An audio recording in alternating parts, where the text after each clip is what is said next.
Hello everyone, welcome to MBJ classes. I hope कि आप सब अच्छे होंगे, स्वस्थ होंगे और अपने अपने स्टडी में व्यस्त होंगे। आज के इस वीडियो में हम डिस्कस करेंगे metals and non metals chapter का MCQ set number second. Basically आपके इंपॉर्टेंट जो भी क्वेश्चंस है इस चैप्टर के हम लोग डिफरेंट पार्ट्स में कवर कर रहे हैं। उसका ये आपका पार्ट नंबर सेकंड है जो आपके डिफरेंट टीचिंग एग्जाम्स के लिए इंपॉर्टेंट है। GT plus B TGT natural science, KVS, NVS science TGT और सारे टीचिंग एग्जाम्स के लिए जिस किसी भी टीचिंग एग्जाम्स में साइंस से क्वेश्चंस पूछे जाते हैं। तो आइए शुरू करते हैं आज का इंपॉर्टेंट वीडियो। इस पर्टिकुलर वीडियो में हम 20 प्लस क्वेश्चंस को डिस्कस करेंगे। फर्स्ट क्वेश्चन है the atomic number of an element x is 19। एक एलिमेंट है जिसका एटॉमिक नंबर 19 दे रखा है। The number of electrons in it's x positive, it means x cation में जो है कितने नंबर ऑफ इलेक्ट्रॉन्स प्रेजेंट होंगे, 18, 19, 20 या फिर 21। X positive it means x cation के केस में जितने आपके पॉजिटिव चार्ज होते हैं उतने वो नंबर ऑफ इलेक्ट्रॉन्स को डोनेट कर रहा होता है। उसके पास ऑलरेडी कितने नंबर ऑफ इलेक्ट्रॉन है, 19। एक डोनेट किया, एक पॉजिटिव चार्ज को बियर किया, उसके पास कितने नंबर ऑफ इलेक्ट्रॉन बचेंगे, 18 बचेंगे। The atomic number of an element Y is 17. The number of electrons in its ion, यहाँ पे जो है एक एलिमेंट Y है जिसका एटॉमिक नंबर 17 है और आपसे पूछ रहा है कि Y माइनस, इट मींस यहाँ पे एनायन की बात कर रहा है, तो उसमें कितने नंबर ऑफ इलेक्ट्रॉन्स बचेंगे, 17, 18, 19 एंड 20। सही आंसर क्या होगा, ऑप्शन नंबर बी होगा 18, क्योंकि एनायन के केस में जो होता है जितना ऊपर उसके नेगेटिव चार्ज होता है उतना नंबर ऑफ इलेक्ट्रॉन्स वो एक्सेप्ट कर रहा होता है। 17 उसके पास ऑलरेडी था, एक एक्सेप्ट किया, उसके पास 18 इलेक्ट्रॉन हो जाएंगे। नेक्स्ट है the atomic number of 4 elements A B C and D. आपके सारे एलिमेंट्स दे रखा है A B C and D, उसका atomic number 6, 8, 10 and 12 respectively. The two elements which can react to form ionic bond, इसमें से इन चारों में से कोई दो एलिमेंट्स आपस में रिएक्ट करेंगे और आयनिक बॉन्ड्स बनाएंगे। आप कह सकते हैं कि आयनिक कंपाउंड्स का फॉर्मेशन देखने को मिलेगा। इसमें से 4 एलिमेंट्स में से किन दो 4 एलिमेंट्स मिलकर के बनाएंगे, A and D, B and C, A and C या फिर बी एंड डी। सबसे पहले तो आपको इस क्वेश्चंस को जो है जो भी आपका एलिमेंट है उसका नाम पहले लिखना है। A6 जो होता है वो कार्बन का एटॉमिक नंबर होता है, 8 पे आपका ऑक्सीजन हो जाएगा, 10 आपका नियॉन हो जाएगा एंड 12 आपका जो मैग्नीशियम हो जाएगा। और जनरली आपका आयनिक बॉन्ड का formation metal and non metal के बीच देखने को मिल रहा होता है, मेटल एंड नॉन मेटल के बीच देखने को मिलता है। ऑप्शन नंबर फर्स्ट को हम चेक करते हैं, ए एंड डी। ए आपका क्या है, कार्बन है, और डी आपका क्या है कि मैग्नीशियम है। तो कार्बन एंड मैग्नीशियम के बीच क्या ये हमें देखने को मिलेगा, आयनिक बॉन्ड देखने को मिल सकता है, क्योंकि एक मेटल और एक नॉन मेटल है। इसको होल्ड पे रखते हैं। ऑप्शन नंबर बी को चेक करते हैं, बी एंड सी। बी आपका क्या ऑक्सीजन है और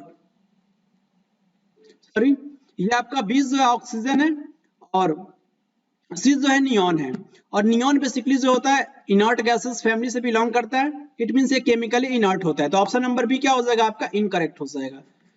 ऑप्शन नंबर सी की बात करते हैं, ए एंड सी। ए आपका कार्बन है और सी क्या है आपका नियॉन है, और नियॉन केमिकली नॉट है, it means option number C भी इनकरेक्ट हो जाएगा। Option number D, B and D. B and D की बात करते हैं, कार्बन आपका जो है, बी पे आपका जो ऑक्सीजन है और डी पे आपका जो है मैग्नीशियम है, डी पे आपका जो है मैग्नीशियम है। यहाँ पे आप देख पा रहे हैं कि ये क्या है आपका ऑक्सीजन जो है नॉन मेटल है, ऑक्सीजन नॉन मेटल है और मैग्नीशियम मेटल है। इट मींस आपका ऑप्शन नंबर डी भी क्या हो सकता है, करेक्ट हो सकता है। डी भी करेक्ट हो सकता है क्योंकि इसमें भी आपके एक मेटल और एक नॉन मेटल है। और सही आंसर क्या होगा इस क्वेश्चन का, इस सही आंसर का क्वेश्चन का जो सही आंसर होगा बी एंड डी ही होगा। बी एंड डी इसलिए होगा क्योंकि यहाँ पे जो है मैग्नीशियम और आपका जो ऑक्सीजन आपस में रिएक्ट करके जो मैग्नीशियम ऑक्साइड का फॉर्मेशन करता है, मैग्नीशियम ऑक्साइड का फॉर्मेशन करता है और एक प्रकार का जो है ये आयनिक कंपाउंड होता है। यहाँ पे बेसिकली कार्बन और मैग्नीशियम दोनों आपस में रिएक्ट करके जो आयनिक कंपाउंड नहीं बनाते, ना ही आयनिक बॉन्ड का फॉर्मेशन देखने को मिल रहा होता है, इसलिए ऑप्शन नंबर डी क्या होगा आपका, करेक्ट हो जाएगा। नेक्स्ट क्वेश्चन है the atomic number of 4 elements P Q R and S. यहाँ पे सारे एलिमेंट्स दे रखा है P Q R and S, जिसका एटॉमिक नंबर क्या है आपका 6 है, 10 है, 12 है एंड 17 है। ये 6 पे आपका कार्बन हो जाएगा, ये आपका जो क्यू नियॉन हो जाएगा और आर जो है आपका मैग्नीशियम हो जाएगा और 17 आपका जो है क्लोरीन हो जाएगा। इसमें से बेसिकली आपको चूज करना है, इसमें से कोई ना कोई दो एलिमेंट्स आपस में कंबाइन होकर के जो है कोवैलेंट कंपाउंड बनाएंगे।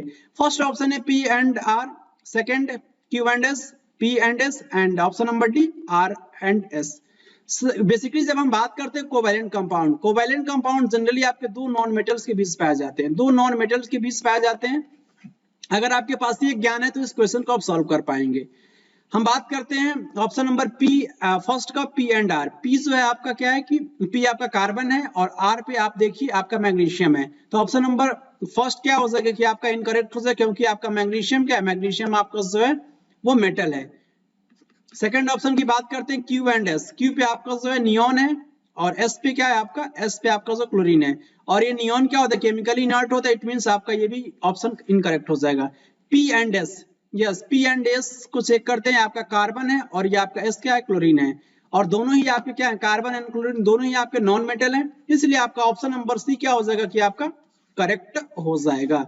यहाँ पे कोवैलेंट कंपाउंड्स देखने को मिल रहा होता है कार्बन एंड क्लोरीन के केस में कार्बन टेट्राक्लोराइड का फॉर्मेशन देखने को मिलता है, CCl4 carbon tetrachloride. R and S को देखते हैं, ये क्यों आपका इनकरेक्ट होगा, आर एंड एस को चेक कीजिए। आर आपका जो है क्या है, मैग्नीशियम है और एस क्या है आपका, एस जो है क्लोरीन है, एस क्लोरीन है। और यहाँ पे मैग्नीशियम आपका जो मेटल है, इसलिए ऑप्शन नंबर डी जो होगा वो आपका इनकरेक्ट हो जाएगा। The solution of one of the following compounds will not conduct electricity. This compound is, इसमें से किस कंपाउंड के सॉल्यूशन में इलेक्ट्रिसिटी कंडक्ट नहीं होगी? सोडियम क्लोराइड के सॉल्यूशन में, कार्बन टेट्राक्लोराइड CCl4 इसके केस में, या फिर जो है मैग्नीशियम क्लोराइड के केस में, या फिर जो कैल्शियम क्लोराइड के केस में। यहाँ पे जो आपके तीन ऑप्शन है, sodium chloride, magnesium chloride and calcium chloride, तीनों ही आपके आयनिक कंपाउंड्स है। और आयनिक कंपाउंड्स के केस में जो है इसके सॉल्यूशंस में इलेक्ट्रिसिटी कंडक्ट होती है। और यहाँ पे आपसे पूछ रहा है कि इलेक्ट्रिसिटी कंडक्ट नहीं होनी चाहिए। और कोवैलेंट कंपाउंड के सॉल्यूशन में क्या होता है, इलेक्ट्रिसिटी कंडक्ट नहीं होती है। और ये कार्बन टेट्राक्लोराइड जो आपका एक कोवैलेंट कंपाउंड है और इसमें क्या होगा कि इलेक्ट्रिसिटी इसके सॉल्यूशन में कंडक्ट नहीं होगी, इसलिए आपका ऑप्शन नंबर बी क्या हो जाएगा कि आपका करेक्ट हो जाएगा। The electronic configuration of three elements, तीन एलिमेंट्स यहाँ पे दे रखा है, इसके electronic configuration x element, y element and z element. x का इलेक्ट्रॉनिक कॉन्फ़िगरेशन 2 है, y का 287 है और z का 282 है। पहले तो आपको जो एलिमेंट का नाम लिखना है, ये आपका एलिमेंट का नाम हीलियम हो जाएगा, देन आपका y का जो है वो आपका 17 ये क्लोरीन हो जाएगा और ये आपका 12 मैग्नीशियम हो जाएगा। फिर आपको क्वेश्चंस को सॉल्व करना है। Which of the following is correct regarding these elements? First option है x is a metal, y is a metal, Z is a non-metal and Y is a non-metal and Z is a metal। इसको solve करेंगे। अगर हम बात करते हैं option number A की, X is a metal, क्या X मेटल है? नहीं, ये आपका जो नोबेल गैसेस या फिर इनर्ट गैसेस के नाम से जानते हैं, it means option number A is incorrect. Y is the metal, Y आपका क्या है कि मेटल है? नहीं, ये क्लोरीन क्या है आपका जो नॉन मेटल है, इसलिए आपका ये इनकरेक्ट हो जाएगा, option number B. Option number C की बात करते हैं, Z is a non metal, नहीं, ये आपका मैग्नीशियम क्या होता है कि मेटल होता है, इसलिए ये भी आपका इनकरेक्ट हो जाएगा। ऑप्शन नंबर डी को चेक कर लेते हैं, Y is a non metal, yes chlorine क्या है आपका नॉन मेटल है और Z इज अ मेटल और मैग्नीशियम भी आपका क्या है कि मेटल, इसलिए option number D is correct. Next question है, which of one of the following properties generally not exhibited by the ionic compound? इसमें से कौन सी प्रॉपर्टीज जो आयनिक कंपाउंड्स में देखने को नहीं मिलता है? फर्स्ट है सॉल्युबिलिटी इन वाटर, ये वाटर में सॉल्युबल होते हैं। सेकंड है electrical conductivity in solid state and electrical conductivity होती है इनके सॉलिड स्टेट में। जो आयनिक कंपाउंड्स होते हैं सॉलिड स्टेट के केस में जो है उसमें इलेक्ट्रिसिटी कंडक्ट होती है।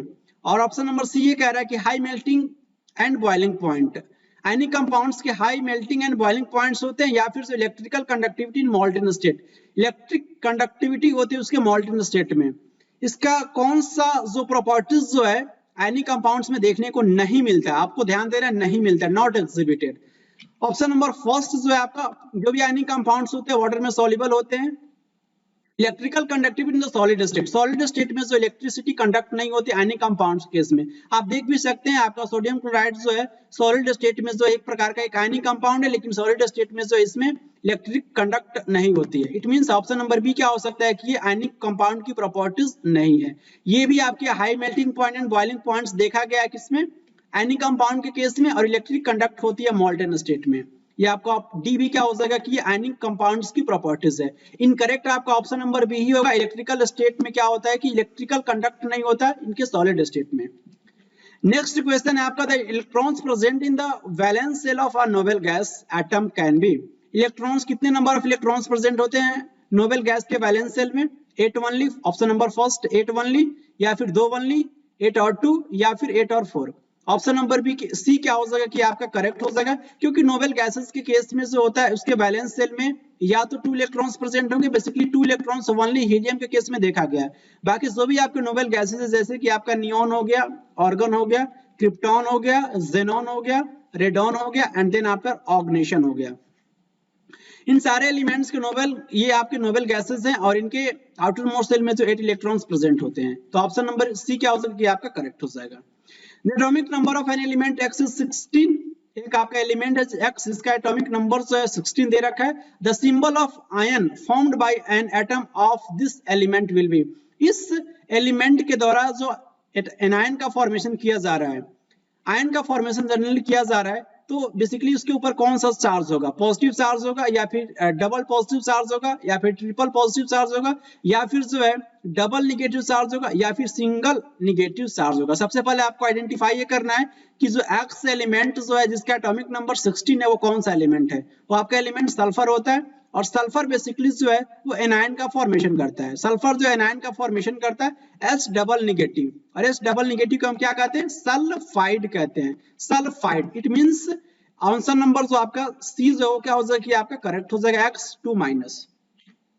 नेक्स्ट क्वेश्चन है the number of protons in the nucleus of one atom of an element wise 5। Basically आपका Y एलिमेंट है जिसके न्यूक्लियस में 5 प्रोटॉन्स प्रेजेंट है। The symbol of ion formed by an atom of this element will be. इस element के द्वारा basically जो है एक आयन का फॉर्मेशन किया जाता है।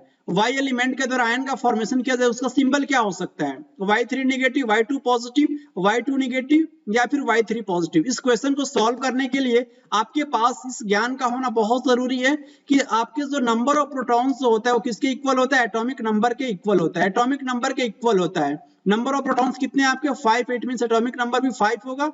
और कौन सा एलिमेंट हो जाएगा 5 नंबर पे, आपका बोरॉन होता है। बोरॉन का इलेक्ट्रॉनिक कॉन्फ़िगरेशन 2-3 होता है।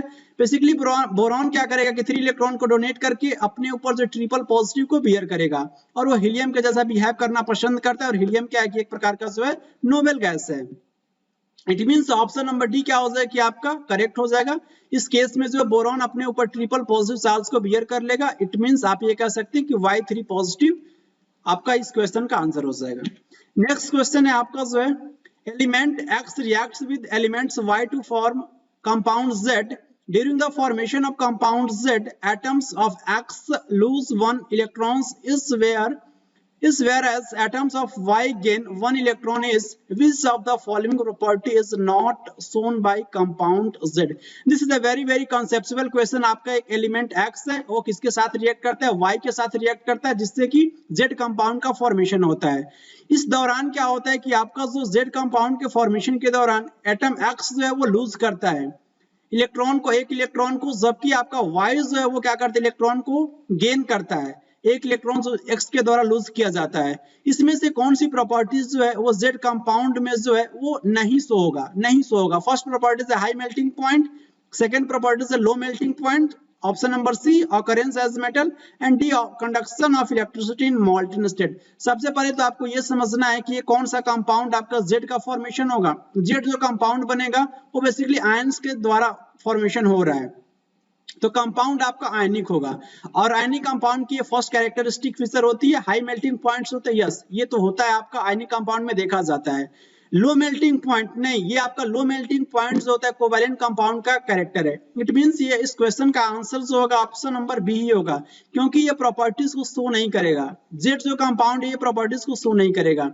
ऑप्शन नंबर सी को डिस्कस कर लेते हैं। ऑकरेंस एज ए सॉलिड, ये आपके सॉलिड में प्रेजेंट होते हैं। यस, आयनिक कंपाउंड्स सॉलिड्स में जनरली आपके सॉलिड्स में प्रेजेंट होते हैं और इनमें मोल्टन स्टेट में क्या होता है, इलेक्ट्रिसिटी फ्लो होती है, कंडक्शन होती है। Out of KCl, HCl, CCl4 carbon tetrachloride and the sodium chloride, the compounds which are not ionic are. इसमें से कौन सा कंपाउंड है वो आयनिक नहीं है।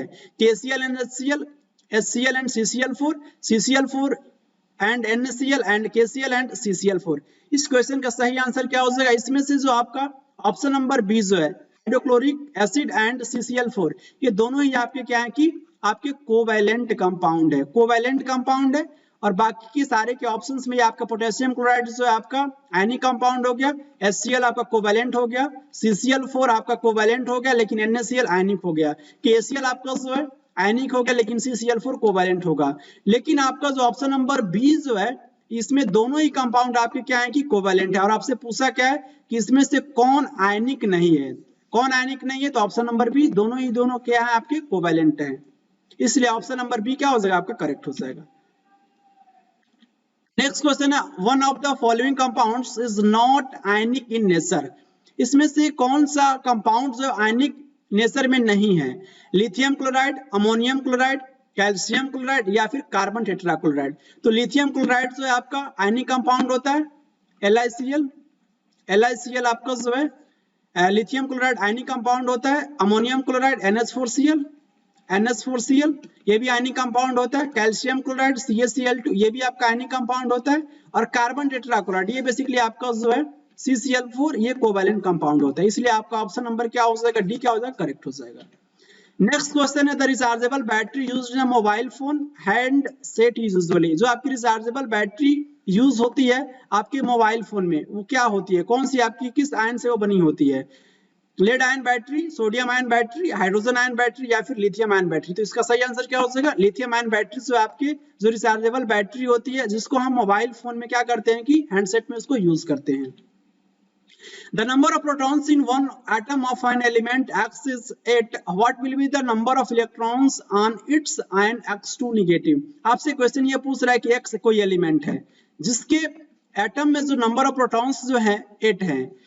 इससे पूछा जा रहा है कि X2 निगेटिव में जो कितने नंबर्स ऑफ इलेक्ट्रॉन्स होंगे। जाहिर से सिंपल सी बात है कि आपका नंबर ऑफ प्रोटॉन्स किसके इक्वल होता है, एटॉमिक नंबर के इक्वल होता है, एटॉमिक नंबर के इक्वल होता है। और इसमें कितने नंबर ऑफ प्रोटॉन्स होंगे, 8 नंबर ऑफ प्रोटॉन है तो 8 नंबर ऑफ इलेक्ट्रॉन भी होंगे न्यूट्रल केस में। लेकिन X2 माइनस में क्या करेगा कि 2 इलेक्ट्रॉन को एक्सेप्ट कर रहा है, X2 माइनस में 2 इलेक्ट्रॉन को एक्सेप्ट करेगा, इसलिए आप कह सकते हैं कि इस केस में जो है उसके पास जो है 10 इलेक्ट्रॉन्स हो जाएंगे, 10 इलेक्ट्रॉन्स हो जाएंगे।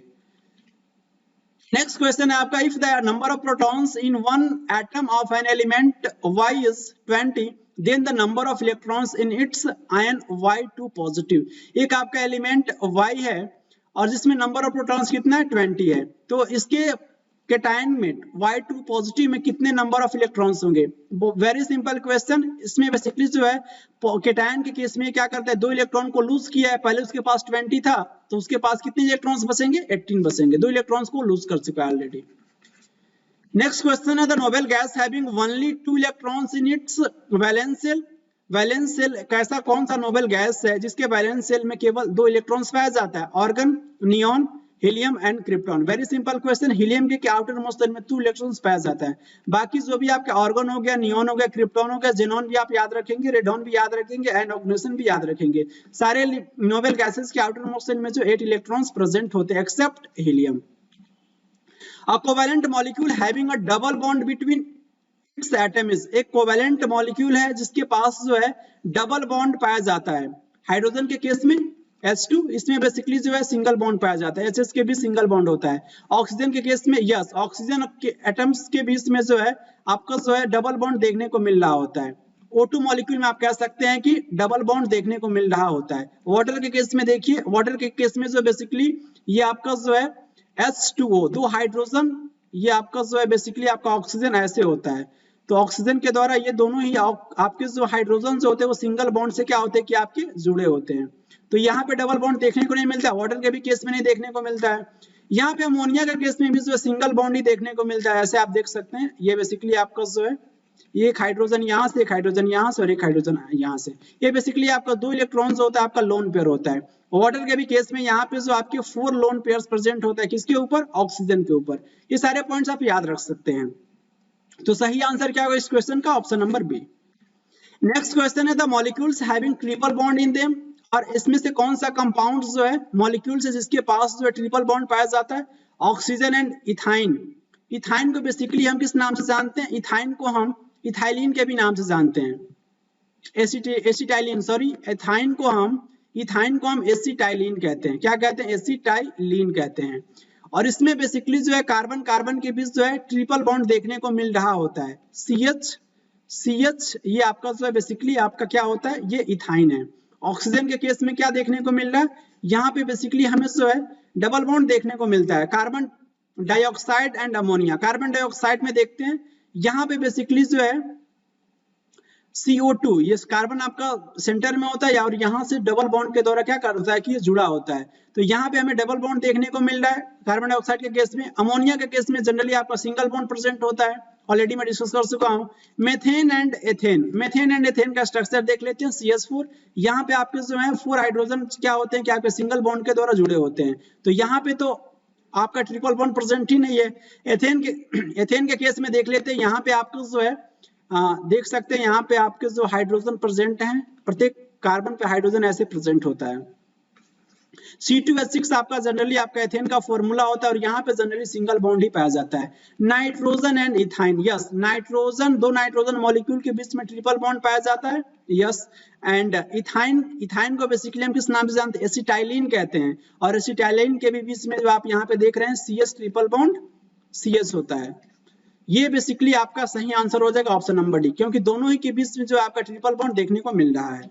नेक्स्ट क्वेश्चन है, one of the following contains a double bond as well as a single bond. इसमें से कौन सा कंपाउंड आप कह सकते हैं, मॉलिक्यूल्स भी कह सकते हैं, जिसके बीच जो है double bond and single bond दोनों ही प्रेजेंट होते हैं? CO2 के केस में, O2 के केस में, C2H4 के केस में, या फिर C2H2 के केस में।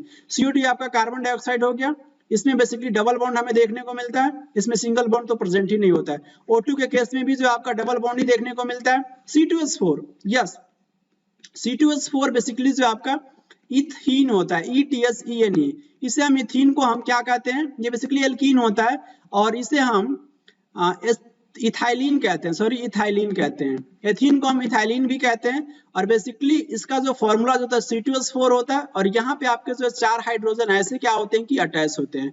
तो इसमें आप देख सकते हैं कि सिंगल बॉन्ड भी प्रेजेंट है और डबल बॉन्ड भी प्रेजेंट है। It means option number C is correct. C2H2 में क्या होता है? C2H2 में आपका जो है 3 ट्रिपल बॉन्ड पाया जाता है और एक ट्रिपल बॉन्ड पाया जाता है और यहाँ पे जो है 2 हाइड्रोजन पाए जाते हैं और ये सिंगल बॉन्ड के द्वारा अटैच होते हैं। लेकिन आपसे पूछ रहा है कि आपके पास जो डबल बॉन्ड और सिंगल बॉन्ड, तो ये ऑप्शन नंबर सी क्या होगा? आपका करेक्ट हो जाएगा। नेक्स्ट क्वेश्चन है, which of the following has a triple bond as well as a single bond? ऐसा कौन सा इसमें से कंपाउंड है जिसमें ट्रिपल बॉन्ड के साथ साथ सिंगल बॉन्ड देखने को मिल रहा है? एथीन के केस में, एथीन को हम बेसिकली किस नाम से जानते हैं? इथाइलिन कहते हैं। तो इसमें तो हमें डबल बॉन्ड देखने को मिलता है and double bond and single bond देखने को मिलता है। मेथेन के केस में ओनली हमें सिंगल बॉन्ड देखने को मिलता है। इथाइन के केस में जिसे हम एसिटाइलिन कहते हैं, यस एसिटाइलिन के केस में जो है C triple bond C and यहाँ पे एक हाइड्रोजन और यहाँ पे एक हाइड्रोजन, ऐसे जो होता है आपका इथाइन का स्ट्रक्चर होता है, इथाइन का स्ट्रक्चर होता है। और जनरली इस केस में आप देख सकते हैं ट्रिपल बॉन्ड भी प्रेजेंट है और सिंगल बॉन्ड भी present. It means option number C क्या हो जाएगा इस क्वेश्चन के लिए? आंसर हो जाएगा ऑप्शन नंबर सी। नाइट्रोजन के केस में जो केवल हमें जो है ट्रिपल बॉन्ड देखने को मिलता है, इसमें सिंगल बॉन्ड देखने को नहीं मिलता है। इसी के साथ मेटल्स एंड नॉन मेटल्स का एमसीक्यूज पार्ट नंबर 2 है आपका, ये पार्ट नंबर 2 जो है वो कंप्लीट होता है। मिलेंगे आपसे नेक्स्ट वीडियो में, तब तक के लिए खुश रहें, प्रसन्न रहें। Thank you very much.